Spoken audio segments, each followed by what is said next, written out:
le mouvement, mais d'un tout petit peu le retenir, parce que ce qui se passe, c'est que le bébé peut avoir tendance à arriver trop vite, et ce qui risque de déchirer un petit peu, de faire mal à la maman.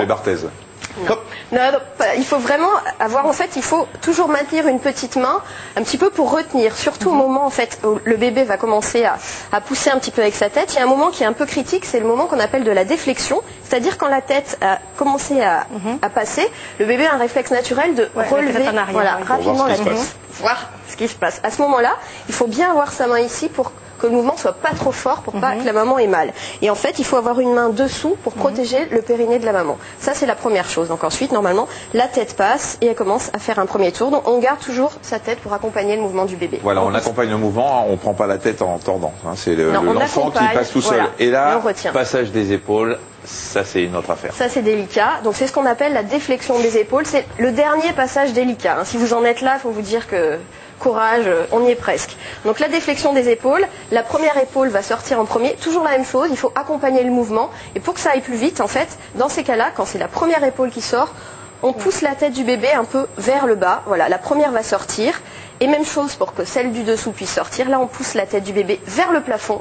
Et hop, une fois que les deux épaules sont passées, hop, normalement ça sort tout seul. Et premier réflexe à avoir, on met le bébé sur, hop, le ventre de la maman, avec la tête un petit peu sur le côté pour qu'il puisse respirer. Alors là, normalement, il crie, il est bien rose. Soi-même, en général. Il crie, il est bien rose, sauf s'il ne crie pas, qu'il est un peu blanc, apathique, et que les secondes ne sont pas là. Alors, on panique toujours pas. On commence, donc on le pose bien peau contre peau, il va se réchauffer. Ensuite, on l'enrobe dans la petite serviette qu'on a prévue, surtout la tête, parce que la déperdition de chaleur se fait beaucoup à ce niveau-là. Et on va frictionner tout simplement le bébé. Souvent, ça suffit pour le faire repartir, etc. Après, évidemment, s'il ne respire toujours pas, bouche à bouche, si le cœur ne bat pas, massage cardiaque, des gestes que j'ai déjà montrés, mais on va quand même imaginer que tout se passe bien. On continue l'accouchement et tout va bien. La personne qui fait un accouchement sans l'avoir jamais fait, en plus le gosse respire pas et tout, c'est l'horreur. Souvent, il suffit de frictionner.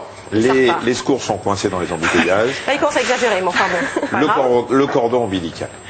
Le cordon ombilical. Alors, si les secours sont vraiment, vont arriver dans quelques minutes, vous vous en occupez pas, ça n'a vraiment aucune importance. Il faut que quand même ça soit un geste fait de manière stérile, etc.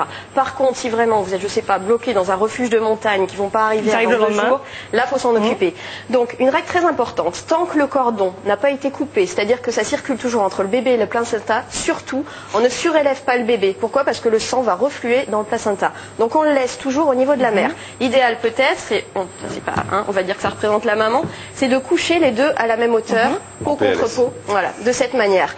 Ensuite, comment est-ce qu'on s'occupe du cordon? L'idéal, c'est de le clamper, c'est-à-dire que normalement, avec 2 pinces, on arrête la circulation. Nous, on n'a pas de clampe, mais on peut faire ça tout à fait avec de la ficelle de cuisine ou des lacets, en fait, tout lien qui ne soit pas tranchant. Et pour ça, il suffit tout simplement à peu près à 20 cm. On va faire plusieurs fois, on va serrer très fort et on refait la même chose 2 cm après. Voilà, à peu près à cette distance. On vérifie, en fait, en faisant comme ça, que ça soit bien blanc. Ça veut dire que ça ne circule plus. Et là, normalement, on peut couper. Mais déjà, si c'est clampé, ça ne circule plus entre les deux. Très vite, Tatiana, l'expulsion du placenta à la délivrance, ça survient entre 5 et 45 minutes après l'accouchement. Voilà, 5 à 45 minutes après. Alors surtout, il ne faut surtout pas tirer sur le cordon pour que le placenta vienne. Ça doit se faire tout seul. S'il y a une hémorragie de la maman, il faut lui demander de s'allonger avec les cuisses serrées et bien la couvrir.